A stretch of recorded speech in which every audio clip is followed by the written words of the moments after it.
In the Onyx Keep, where night is eternal and the sun is a half-forgotten myth, Queen Rose remembers. For 6 weeks she has prepared in secret, weaving garlands of evergreen and sun petals, the dried flowers that hold the memory of light. Tonight is the winter solstice. Tonight she will bring the festival of first light to this kingdom of endless shadow. The door to her chambers opens silently. She doesn't hear him until his shadow falls across her work. Your Majesty. I didn't hear you enter. That is generally the point. You've pricked your finger. He kneels, an impossibly slow unfolding of long limbs until his twilight gray eyes are level with her hands. A single bead of blood wells on her fingertip, bright and impossibly alive against her pale skin. This is a great deal of effort. It's for the solstice. In my home, we call it the Festival of First Light. We celebrate the return of the sun. He reaches out, not to her, but to the garland. His pale fingers brush against the brittle texture of a sun petal, and for a moment, something flickers in his ancient eyes. The sun does not return here, Rose. No, but light can be remembered. And hope, I think, is not dependent on the sun. She waits for the cutting remark, the sardonic twist of his lips. It never comes. He simply watches her, his stillness a heavy presence in the small room. Then he rises and is gone, leaving behind a silence that feels, for once, like possibility. The great hall of the Onyx Keep is a masterpiece of intimidation. Its vaulted ceilings swallow light, its obsidian walls reflect candle flames in distorted shapes. But tonight, deep green garlands slash against the dead black stone, and impossible yellow sun petals burn like captured fireflies. Rose stands near her largest creation, the garland draped over the cold hearth, her cream-colored gown a ghost against the gloom. The nobles arrive like a tide of exquisite decay, their silks the color of bruises and old blood. Lady Seraphina lets her fingers trail over a garland, her lips curling in a faint, pitying smile. Lord Marcus stops beside a pillar and sniffs the air with theatrical disdain. Quaint, the little queen has brought her peasant smells into the palace. Their laughter shatters like thin ice. Rose feels it in her teeth, in her bones. Then the air shifts, temperature dropping, silence intensifying. Casimir is entering. The nobles turn as one, a flock of elegant predators turning toward their alpha. His black coat is unadorned, the severity of it making their opulence seem garish. His eyes sweep the hall and fall upon her work. She watches, breath caught, as his gaze lingers on the garland over the hearth. He sees it. He remembers. The silence stretches, becoming a weight. The court watches him, their ancient eyes alight with challenge. Lord Marcus takes a half step forward. Your Majesty. An interesting choice of decoration. So rustic. A touch of the mortal world to remind us of fleeting, fragile things. The hall holds its breath. Rose's hands clench in the fabric of her gown. Say something, she pleads silently. You don't have to like it. Just don't let them cheapen it. She sees the muscles in Casimir's jaw tighten. For a heartbeat, she thinks he will. Then he smiles. It is not a real smile. It is a sharp, predatory baring of teeth. He moves toward the hearth, soundless on the stone floor. The nobles part for him. He stops before her garland and reaches up. His long, pale fingers close around a single, perfect sun petal. He plucks it free. The small, dry sound is unnaturally loud. Lord Marcus is right. It is quaint. He holds the flower up between thumb and forefinger, displaying it for them all. A human tradition, my queen informs me. They believe these dried weeds can call back the light. A charming superstition, like children who believe that if they wish hard enough, the monsters will not find them in the dark. Low, appreciative laughter ripples through the assembled nobles, a cascade of sharp, brittle sounds. Rose feels each one like a blow. Casimir looks at the flower one last time. But we know the truth, don't we? The dark is not something to be frightened of. It is where we thrive. And then, with final, contemptuous precision, he crushes it. The golden dust of the sun petals scatters into nothingness on the polished black floor. The laughter swells, louder, triumphant. Across the hall, his eyes meet hers for one terrible moment. She sees the triumph there, the choice made. Then she turns and walks away through the servants' passage. No one notices. No one is looking for her. She is the ghost she has always been. The walk back to her chambers is a journey through a dead world. When she reaches her rooms, her ladies-in-waiting bow their heads, their eyes downcast. They know. Of course they know. Leave me. Her voice is a croak, a dry rustle. They scurry away. Alone. She stands in the center of her sitting room, the room where he had found her weaving, where hope had briefly taken root.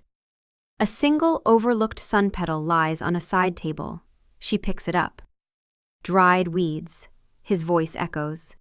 Like children who believe that if they wish hard enough.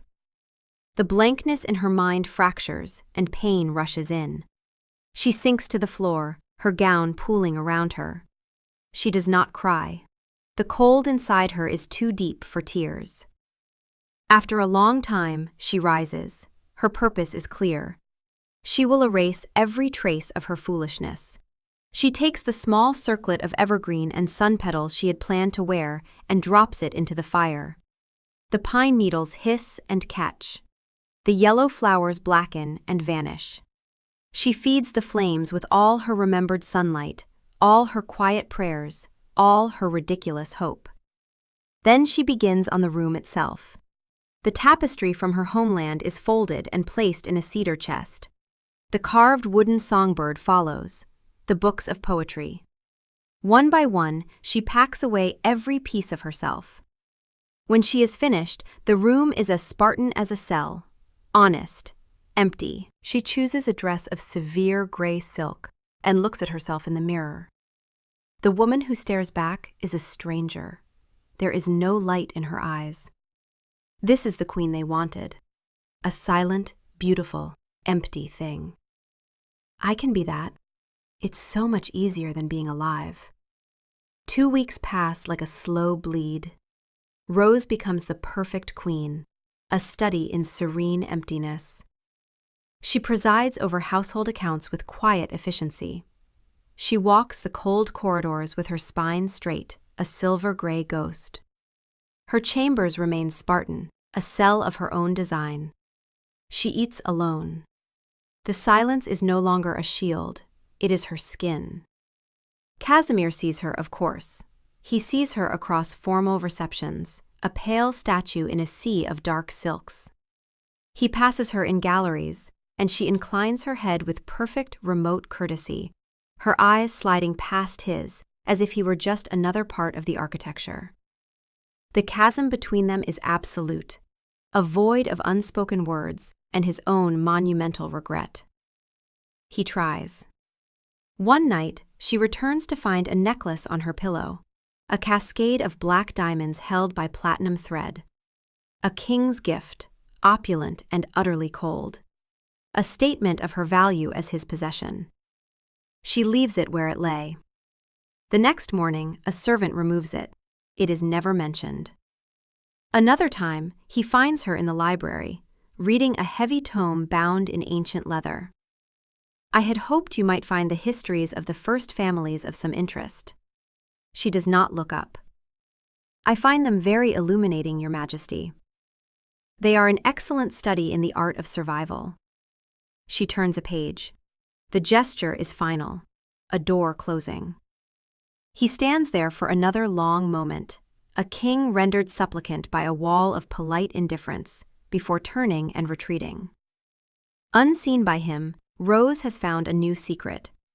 In the most neglected part of the palace grounds lie glass houses, their panes clouded with the grime of centuries. In one, a single stubborn plant has survived.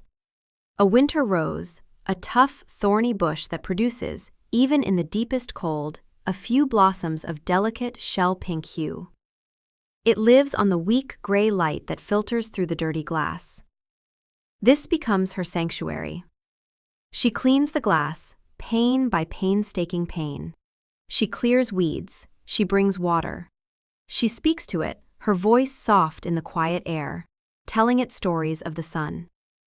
This single living thing is the only thing she tends now. This hope is different. It is not for him or for them. It is a tiny, fierce, private rebellion.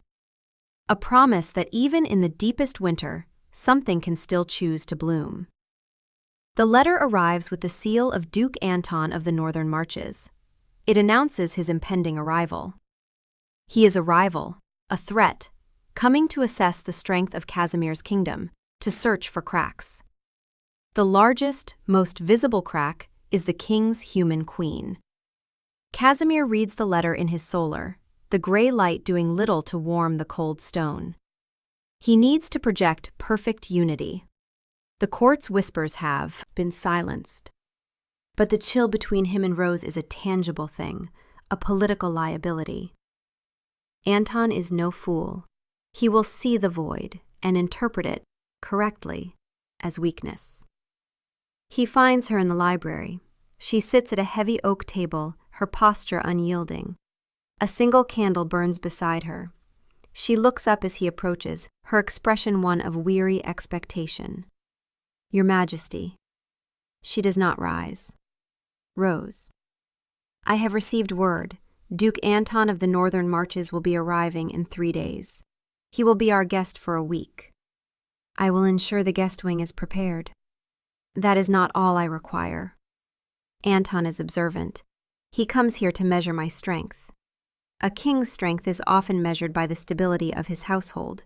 He will be watching us. Together. A flicker of something passes through her eyes.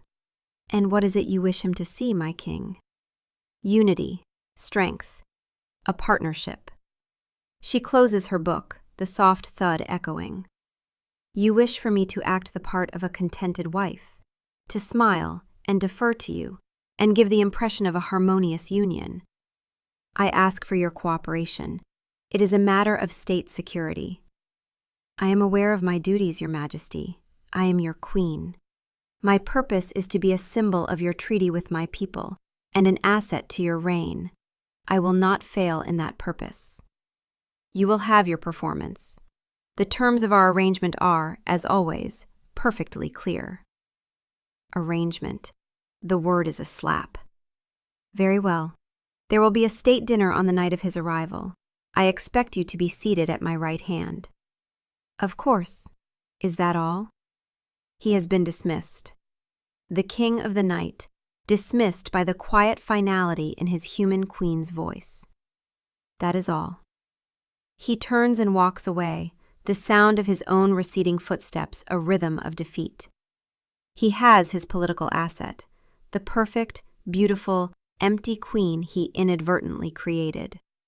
And he has never felt more impoverished. The night of the state dinner arrives, cold and clear. The great hall is set for a display of power. Rose is a vision carved from ice and moonlight. She wears silver silk that shimmers like a frozen waterfall, her dark hair upswept and held with combs of polished jet. Around her throat she wears the necklace, the black diamonds.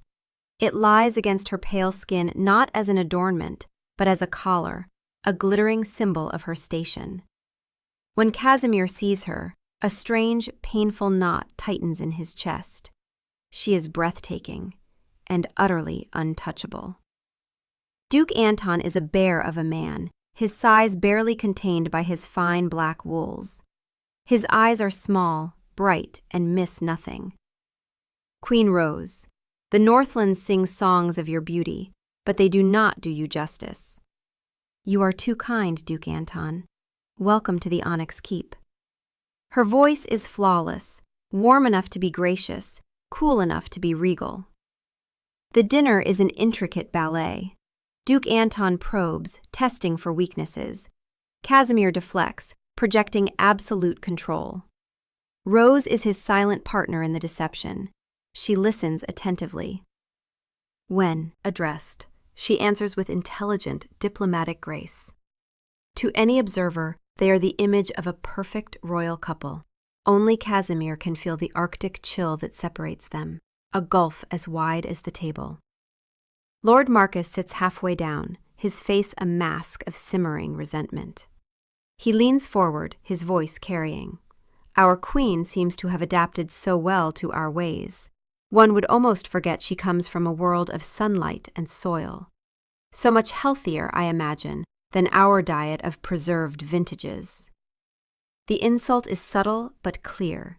He is reminding everyone of her fragile humanity, her otherness, and referencing the blood they consume with a delicate euphemism that highlights her exclusion. The table falls silent. Every eye turns to Casimir. Duke Anton's gaze is particularly sharp. Rose's serene expression does not change, but her hands clench in her lap. Casimir feels the weight of their expectations, the same pressure as before. He could laugh it off, it would be politically safe. But as he looks at Rose's pale, proud face, at the black diamonds glittering coldly at her throat, something inside him snaps. He turns his head slowly, his twilight gaze fixing on Marcus. When he speaks, his voice is quiet, conversational, and colder than the grave. Lord Marcus, I find your concern for my wife's health touching, but you are mistaken. The Queen does not merely adapt, she illuminates. And you would do well to remember that her health, her comfort, and her honor are as vital to this kingdom as my own. Any who would seek to diminish them will be answering directly to me. Is that understood? Marcus pales, color draining until his skin is the color of old parchment. Of course, Your Majesty. A poor choice of words. My apologies to the Queen. Casimir does not acknowledge the apology. He turns back to Duke Anton as if nothing has happened. You were telling me of the Ice Wolf packs in the north, Duke? The conversation resumes, but the power dynamic has shifted. He has drawn a line in the stone, not for political gain, but for her. He risks a glance at Rose. She is staring at her plate, but he sees the slight tremor in her hand as she reaches for her water goblet. For the first time in weeks, a crack has appeared in her perfect, icy composure. Later that night, humiliation festers in Marcus. The public rebuke in front of a foreign rival is unforgivable. The human queen is not a passing fancy, but a true contamination. He cannot challenge Casimir directly, that would be suicide. But he can expose the weakness. His spies have told him of her secret, the glass house, the pathetic clinging to a single living plant.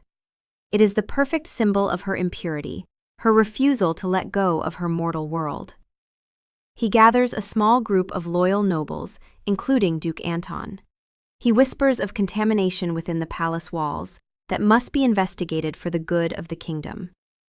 He leads them through cold, dark gardens, a small mob moving with righteous purpose. When they reach the glass house, the grimy panes glow with soft, steady light from within. And standing before the rusted iron door, a silhouette against the light, is the king. Casimir is not dressed for court. He wears simple black trousers and a loose tunic. He is not waiting for a fight. He is simply waiting for them. Lord Marcus, a late-night stroll? Your Majesty, we were concerned. There were reports of strange activity in this part of the grounds. We feared an intruder. There is no intruder, only my wife. As if on cue, the door opens. Rose stands there, framed in the doorway, a small trowel in one hand, a smudge of dark earth on her cheek. She wears a simple cloak over her dress. Her eyes meet Casimir's, wide with confusion. And I am with her. He steps aside, revealing the interior.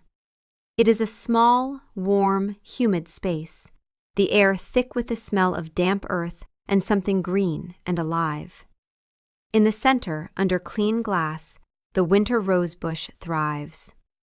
On its thorny branches are 3 perfect shell-pink blossoms, unfurled in defiance of the eternal night. Casimir walks into the glass house, his movements full of strange reverence. He stops before the rose bush. The nobles watch in stunned silence. Rose stands frozen by the door. He reaches out, his fingers impossibly gentle, and brushes a thumb over the velvety texture of a petal. He does not pluck it. He does not crush it. He touches it as one might touch a holy relic. He turns to face the dumbstruck audience. For months I have watched this palace suffocate under the weight of its own glorious decay. We pride ourselves on our permanence, on our victory over the fleeting nature of life. We have been fools. This is not weakness. This is not contamination. This is strength. The kind of strength none of you have ever known. It is the courage to bloom in the dark, the will to create beauty in a world of cold stone. My queen brought this strength to my kingdom, and you would have me punish her for it? You would have me crush it, as a child crushes a flower, out of fear of what he does not understand. The echo of his own words from that terrible night hangs in the air. There will be no more talk of weakness. The queen's pursuits are the king's pursuits. Her sanctuary is under my personal protection. If any of you so much as breathes a word against her, or this place, you will find that my reign is not nearly as tolerant as you have become accustomed to believing. Now leave, all of you. They flee. There is no other word for it. They turn and melt back into the darkness, Marcus's face a mask of ruin. In moments, they are gone. And then there are two. Rose and Casimir, alone in the small, warm, breathing space. The silence that falls is not cold or empty. It is living, thick with the scent of earth and unspoken words. Casimir stands by the rose, his back to her. His shoulders are tense. He has not looked at her since the nobles fled. Rose's heart, which had been frantic against her ribs, slowly quiets. She still holds the trowel, its wooden handle slick in her palm. He defended it. He called it strength. He finally turns, his movement slow, hesitant. His twilight eyes are unreadable, but the sharp, cruel mask of the king is gone. In its place is stark, ancient weariness. The flower I crushed, the sun petal, it was gold. Rose can only nod, her throat too tight. I remember thinking it was the color of the sun in a world that had forgotten the sun. My actions in the hall, there is no excuse for them. There is an explanation: politics, fear, the preservation of power. But there is no excuse. The cruelty was mine alone. He takes a half step toward her, then stops, as if approaching something fragile. Why did you defend me tonight? Because I was wrong. The admission is simple, unadorned. Because watching you tend to this impossible thing, I understood what you said that day. Hope is not dependent on the sun. I have lived for 800 years, Rose. I have commanded legions and built empires of stone, but I have never once created a single living thing. I have only endured. That is not strength. It is stagnation. What you do here, this is strength. She looks at the rose, its delicate pink petals soft against the gloom. She sets the trowel down on a wooden bench. She does not move toward him. She simply stands her ground. You humiliated me. The words are not an accusation, but a stone she needs to lay between them. You took the memory of my home and made it a joke for your court. I did, and I would give a decade of my existence to take back that moment, but I cannot. Time only moves forward. All I can do is ask if you would be willing to start from this moment, here. His hands hang empty at his sides, not clenched in power, but open with desperate vulnerability. Rose does not answer with words. Instead, she turns to the rose bush. She reaches out and gently touches one of the thorns near the base of a blossom. It is sharp, a reminder that beauty and pain grow from the same stem. Then she looks back at him. The festival of first light isn't about calling back the sun. It's about enduring the darkness together. It's a promise that even after the longest night, there is still the possibility of a dawn. We light candles and hang evergreens not to banish the night, but to make a space for ourselves within it. A space for warmth and stories and light of our own making. He listens as if her words are water and he is dying of thirst. He takes a slow step closer, then another, until he is standing beside her, their shoulders almost touching. He does not look at the rose now, he looks only at her. The silence returns, but it is a shared silence now, a quiet space they occupy together. But Rose is not finished. The question that has burned in her for 2 weeks finally finds voice. I need to understand. When you crushed that flower, when you mocked what I had made, was it truly necessary, or was it simply easier? The question hangs in the warm air. Casimir does not look away. You want the truth. I deserve it. You do. The truth is that it was both, and neither excuse is sufficient. He turns fully toward her, his ancient eyes meeting hers with unflinching honesty. Marcus leads a faction that controls half our military resources. 3 months before you arrived, they attempted a coup. I put it down, but barely. The human treaty is the only thing preventing a 3-way civil war between vampire factions. Your people control the daylight lands, the fertile soil we cannot reach. My people control the night territories, the mineral resources and mountain passes you need. The marriage was meant to prevent a war that would devastate both kingdoms. But Marcus and his followers see your humanity as proof that I am weakening, that I am compromised. They have been searching for any excuse to claim I am unfit to rule. When I saw those garlands, I knew, politically, what it looked like. A human queen bringing her mortal traditions into the heart of our power, Marcus testing me in front of the entire court. If I had defended your work, if I had legitimized it, he would have used it as proof that you had corrupted my judgment. He would have fractured the fragile peace we bought with our marriage. There would have been open rebellion within days. He pauses, his jaw tight. So I made a calculation. A small, controlled cruelty to prevent a larger conflict. I chose the kingdom over you. I chose political survival over your heart. And I told myself it was the right choice, the only choice, because I am the king, and the kingdom must come first.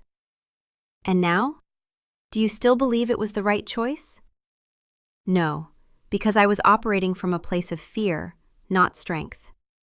I was so afraid of appearing weak that I became weak. A true king does not placate his enemies. He leads. He takes risks for what is right, not what is safe. I could have defended you. I could have drawn that line in the stone 2 weeks ago and dared Marcus to cross it. It would have been a risk, a significant one. But it would have been the act of a king who believes in something beyond mere survival. Instead, I chose the path of a politician. I sacrificed you to maintain a peace that was already hollow. And the cost was not just your pain, it was my own integrity. I have spent 2 weeks watching you become a ghost, knowing I created that emptiness. I have spent 2 weeks hating myself for choosing so poorly. The silence that follows is heavy with the weight of his confession. Rose looks at him, truly looks at him, and sees not the ancient, powerful king, but a man who made a terrible choice and is drowning in its consequences. You say you chose the kingdom over me, but what kind of kingdom are you preserving, Casimir? One where strength means crushing hope? Where unity requires cruelty? Where the king rules through fear of his own court? The question lands like a blade. You are right, I have been asking the wrong question. The question is not whether I can afford to defend you. The question is whether I can afford not to. What kind of king am I if I cannot protect the person who is supposed to be my partner?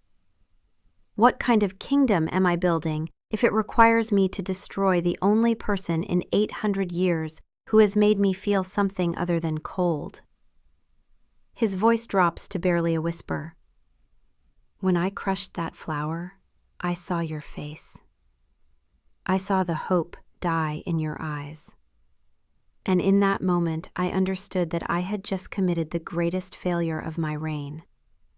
Not because it was politically unwise, but because it was morally bankrupt. I am a king. I wield power over life and death. And I used that power to break you for the approval of men I do not even respect. There is no version of that story where I am not the villain. Then why? Why didn't you come to me that night? Why did you let 2 weeks pass? Because I am a coward. Not politically. Politically, I have always been willing to take risks. But emotionally, I am 800 years old, and I have not apologized to anyone in perhaps 600 of those years. I did not know how. I did not know if you would even let me through the door. So I tried to fix it the only way I knew how. With gifts. With gestures. With everything except the one thing you actually needed, which was for me to stand in front of you and say that I was wrong, that I hurt you, and that I am profoundly sorry. He takes a breath. So I am saying it now. I was wrong. I hurt you. I chose poorly. And I am sorrier than I have words to express. You asked me if it was necessary or if it was easier. The truth is that I convinced myself it was necessary because it was easier. Easier than risking Marcus's rebellion. Easier than being the king I should be instead of the king I have always been. Easier than admitting that somewhere in the last 6 months, you stopped being a political asset and became the person I most wanted to defend, and I was terrified of what that meant. Rose feels something crack inside her chest. Not break, but crack. Like ice beginning to thaw. She sees him now, not as the king who betrayed her, but as a man who has lived so long in the dark that he has forgotten how to reach for the light. You're right. You were a coward. You are a coward. You chose your court over me. You chose their approval over my dignity. And you did it while I was standing there, hoping you would choose differently. He flinches but does not look away. But you came here tonight. You stood in front of them again and chose differently. That doesn't erase what you did. It doesn't heal what you broke. But it is a beginning. What would it take? For you to trust me again? I don't know if I can trust you again. Not the way I did before. Because now I know what you're capable of when you're afraid. Now I know that when you feel threatened, you will choose your crown over my heart. And I don't know if I can live with that. The words hit him like a physical blow. The Festival of First Light is about making a choice. Every year, in the darkest part of winter, my people choose to believe that the sun will return. They choose to light candles even though the night is overwhelming. They choose hope even when hope seems foolish. It is a choice, Casimir, and it is a choice they make together. You made your choice 2 weeks ago. You chose safety. You chose politics. You chose the kingdom. And I understand why. I even understand that you believed it was necessary. But understanding is not the same as forgiving. And forgiving is not the same as trusting. Then what do you need from me? I need to know that if this happens again, if Marcus or someone like him tests you again, you will choose differently. I need to know that I am not just an asset you will sacrifice when it becomes politically convenient. I need to know that you are capable of being the king you described, the one who takes risks for what is right, the one who leads instead of placates. Because if you are not that king, then I am just a beautiful ornament in a very cold palace. And I cannot live like that. I will not. The ultimatum hangs between them. Casimir looks at her, and for the first time in 800 years, he feels genuinely afraid. not of rebellion or war or political maneuvering. Afraid of losing her. Afraid that he has already lost her and is only now realizing it. I cannot promise that I will always choose correctly. I cannot promise that I will not make mistakes, or that I will not sometimes fail you. But I can promise that I will try. I can promise that I will not make the same mistake again. I can promise that from this moment forward, when I am faced with a choice between you and my court, I will remember this conversation. I will remember the look on your face when that flower turned to dust. And I will choose you. Not because it is politically wise, but because it is right. Because you are right. A kingdom built on fear and cruelty is not worth preserving. And a crown that requires me to destroy the people I care about is not worth wearing. Rose studies his face in the soft light of the glass house. She sees the sincerity there, but also the uncertainty. He means what he is saying, but meaning it and doing it are different things. Words are easy in the dark, in private. Show me in the light. Come here tomorrow at noon when the sun is highest behind the horizon, when the light is brightest. When the servants are working in the gardens and the courtiers are watching. Tend this rose with me where people can see. Bring soil under your perfect fingernails. Let them see their king kneeling in the dirt beside his human queen. Then I will know you mean what you say. Then I will know this is real. It is a test, and they both know it. A public declaration that will be seen as weakness by some, as madness by others. It is everything he was trying to avoid 2 weeks ago. It is a risk. He looks at her, at the fierce, quiet strength in her eyes, and realizes that she is offering him something precious, a chance. Not forgiveness, not yet, but the possibility of it, the hope of it. He could refuse. He could explain, again, the political ramifications. He could ask for something smaller, something private, something safe. But he knows, with sudden, clarifying certainty, that if he does, he will lose her forever.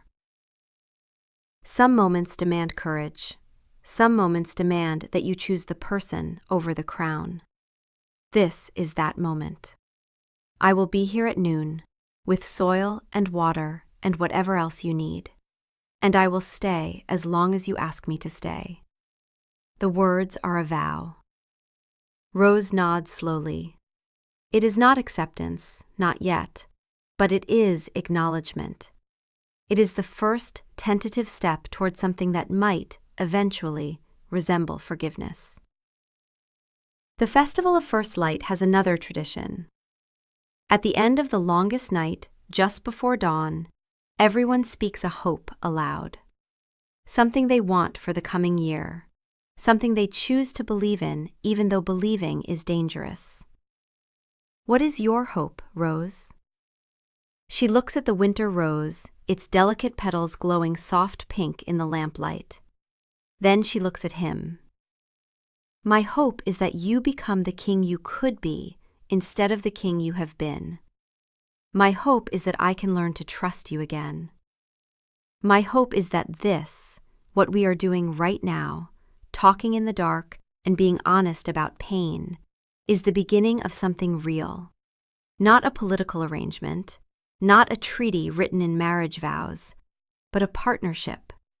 A choice we both make every day to tend to something fragile and keep it alive.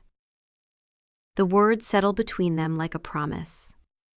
Casimir feels the weight of them, the gift and the burden, both. And if I fail, if I disappoint you again, then I will leave. Not because I want to, but because I have to. Because I cannot spend my life waiting for you to choose me. I cannot be the thing you sacrifice every time you feel threatened. I deserve more than that. And if you cannot give me more than that, then I will go back to my homeland, and you will rule your kingdom alone, as you have for 800 years. That is the truth. That is the choice in front of you. The ultimatum is clear: stay and risk everything, or stay and lose everything. There is no middle ground, no safe political calculation, just a choice: love or crown, her or the kingdom he has built on fear. He looks at her standing in her small sanctuary, surrounded by earth and life and the impossible pink blossoms of hope. And he realizes that she is not asking him to choose between her and his kingdom. She is asking him to choose what kind of kingdom he wants: one built on fear or one built on something worth defending. The answer, when it comes, is surprisingly simple. Then I will not fail. Or if I do, I will fail forward, toward you, not away. I will be here tomorrow at noon, and the day after, and the day after that, for as long as you will have me. I am choosing you, Rose. Not because it is easy or safe or politically wise, but because 800 years is a long time to live in the dark. And you are the first light I have seen in longer than I can remember. The words hang in the air between them, a promise and a prayer. Rose does not move toward him, not yet. The distance between them is still a chasm, still a wound. But it is a chasm that can be crossed, step by step, day by day, choice by choice. She reaches down and picks up the trowel. She hands it to him. His cool fingers brush against her warm ones as he takes it. It is the first time they have touched in 2 weeks. The contact is brief, but it is a beginning. Tomorrow then, at noon, we start with the soil. Tomorrow, at noon. He does not leave immediately. He stands there in the warm, green-scented space, holding the trowel like it is a scepter, like it is the most important thing he has ever been given. And perhaps it is. Outside, the kingdom of eternal night waits. The court with its politics and power games, Marcus and his simmering rebellion, Duke Anton and his calculating assessment. All the weight of 800 years of rule. But here, in this small glass house, there is only the soft sound of their breathing, the faint rustle of rose leaves, and the impossible, fragile hope that something broken can be tended back to life. Rose watches him, this ancient king holding a gardening tool like he is holding the future. She does not know if he will keep his promise. She does not know if she can ever fully trust him again. But she knows that he is trying. And perhaps, in a kingdom of eternal darkness, trying is its own kind of light. The Festival of First Light. Tell me about it. Not just the tradition, but what it meant to you. I want to understand.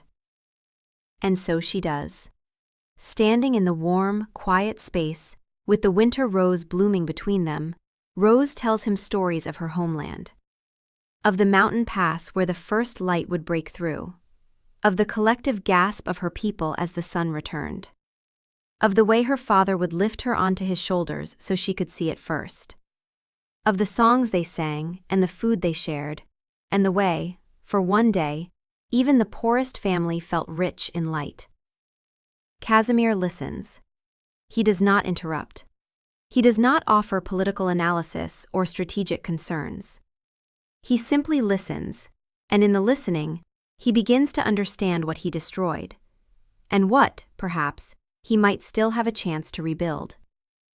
When she finishes, her voice is soft and sad and hopeful all at once. He looks at her, and his ancient eyes are bright with something that might be tears, if creatures like him could cry. Thank you, for telling me, for giving me a chance I do not deserve, for still being here when you could have left weeks ago. I stayed because I am stubborn, and because somewhere beneath all the pain and the anger, I still believed that the man who knelt beside me in my chambers and looked at my work with curiosity instead of contempt was real. I need him to be real, Casimir, because if he is not, if that was just another mask you wear, then there is no point to any of this. He is real. I have spent 800 years being the other version, the cold one, the calculating one, the one who makes hard choices and lives with the consequences without regret. I am tired of being him. I am ready to try being someone else, someone better. I do not know if I can succeed, but I am willing to try, for you, and perhaps, eventually, for myself. The silence that follows is not empty. It is full of possibilities, of potential futures that branch out from this single moment. Rose could send him away. She could tell him it is too little, too late. She could protect her heart behind walls of ice and never risk the pain again. Or she could take the risk. She could choose hope over safety, possibility over certainty. She could give him the chance he is asking for and see if he is capable of change. It is a choice only she can make, and in the warm, green space of the glass house, surrounded by the impossible beauty of a rose that blooms in the dark, she makes it. Tomorrow at noon, don't be late. It is not forgiveness, not yet. But it is permission. Permission to try. Permission to prove himself. Permission to become the king he claims he wants to be. Casimir nods, a single solemn movement. He sets the trowel down gently on the bench. He looks at the rose one more time, memorizing it, memorizing this moment. Then he looks at her. I will not be late. I promise you that. And then he leaves, slipping out into the cold, dark night, carrying with him the scent of earth and roses and the fragile, precious gift of a second chance. Rose remains in the glass house. She sits on the bench and looks at her rose, at the 3 perfect pink blossoms that have survived against all odds. She touches one gently, feeling the velvet softness of the petal. Tomorrow he will come, or he will not. Tomorrow he will make his choice public, or he will find another excuse, another political calculation, another reason why it is too dangerous.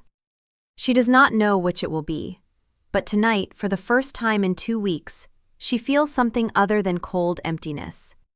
She feels hope. Fragile, foolish, dangerous hope. And in a kingdom of eternal night, hope is the most radical act of all. The next day arrives gray and cold. Noon in the Onyx Keep is not marked by the sun's zenith, but by the subtlest brightening of the perpetual twilight, a shift in the quality of the dim light that filters down from the cloud-covered sky. It is the brightest the kingdom ever gets.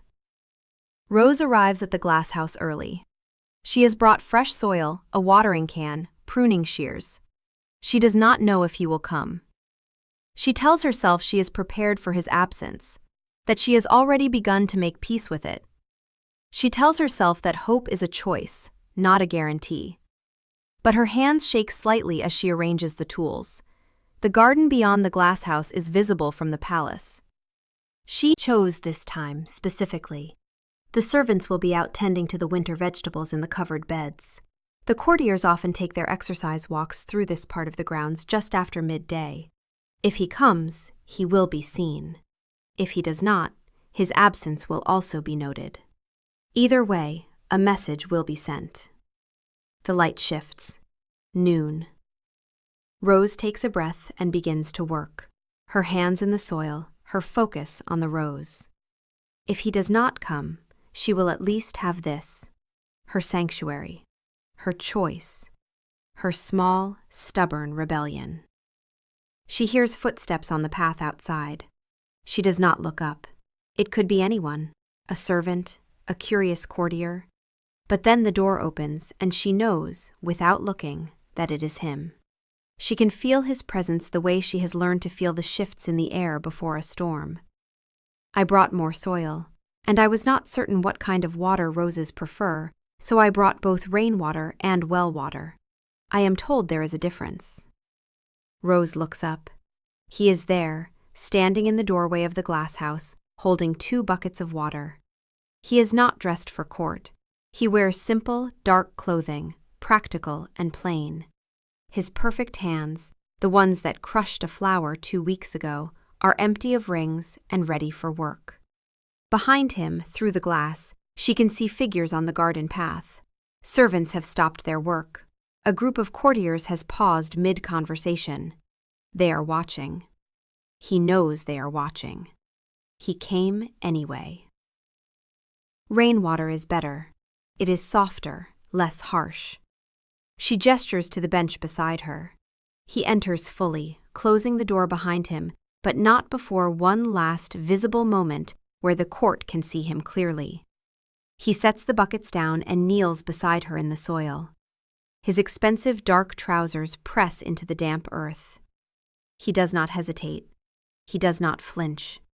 He simply kneels and waits for instruction. The soil around the base needs to be loosened, carefully. The roots are delicate. He takes the small trowel she offers him and begins to work. His movements are tentative at first, uncertain. He has never done this before. It shows. But he is trying, and there is something deeply vulnerable in watching an 800-year-old king struggle with the basics of gardening. They work in silence for a while. The only sounds are the soft scrape of tools against soil, the occasional rustle of leaves, the distant murmur of voices from the garden beyond. Those voices are growing. More people are stopping. More people are watching. Rose glances up and sees Lady Seraphina standing at the edge of the garden, her expression one of pure shock. Lord Marcus is there too, his face dark with impotent rage. Duke Anton stands slightly apart, his sharp eyes taking in every detail. The king is kneeling in the dirt beside his human queen, tending to a flower, in full view of the court. It is a deliberate, public statement. It is political suicide or political genius, depending on how one looks at it. But more than that, it is a choice. He is keeping his promise. You are doing well. The rose is stronger than it looks. You do not have to be quite so careful. I do not wish to damage it. It has survived so much already. It seems cruel to harm it through carelessness now. There is a weight to his words that has nothing to do with the rose. Rose hears it. She understands. They continue to work. Time passes. The light shifts again, beginning its slow fade back toward deeper twilight. Still he stays. His hands, so pale and perfect, are now stained with dark earth. There is a smudge of soil on his cheek. He looks more human than she has ever seen him. And perhaps that is the point. Perhaps that is what he is trying to show her, and them. That he is willing to be something other than the untouchable, inhuman king. That he is willing to kneel. That he is willing to get his hands dirty. For her. Finally, the work is done. The rose has been tended, the soil refreshed, the water given. The 3 pink blossoms seem brighter somehow, more vibrant against the dark thorns. Rose sits back on her heels, surveying their work. Casimir does the same. They are both streaked with soil, both slightly disheveled, and for the first time in weeks, when she looks at him, Rose does not see the king who betrayed her. She sees the man who is trying, desperately, to make amends. Thank you for coming. Thank you for letting me. The words are simple, but they carry the weight of the promise kept, the choice made, the risk taken. Outside, the courtiers have begun to disperse, carrying with them the story of what they have seen. The king kneeling in the dirt. The king tending to his queen's garden. The king choosing her, publicly, in a way that cannot be undone or explained away. Lord Marcus will rage. Lady Seraphina will whisper. Duke Anton will calculate. But none of it matters as much as this moment, here, in the warm green space where 2 people are learning, slowly, painfully, to trust each other again. Will you come back tomorrow? Every day, if you will have me. Not every day. I am not ready for that. But perhaps twice a week? We can tend the rose together. We can talk. We can see if what you say is true. If you are capable of being the king you described. That is more than fair. That is more than I have any right to ask. She looks at him, at the soil on his hands and the uncertainty in his ancient eyes. I do not forgive you yet, Casimir. I want to be clear about that. What you did still hurts. The memory of that flower turning to dust still wakes me at night. I do not know if I will ever fully trust you the way I did before. But I am willing to try. I am willing to see if you can keep your promises. I am willing to give you time to prove that this is real. I will prove it, however long it takes, whatever it requires. I will prove it to you.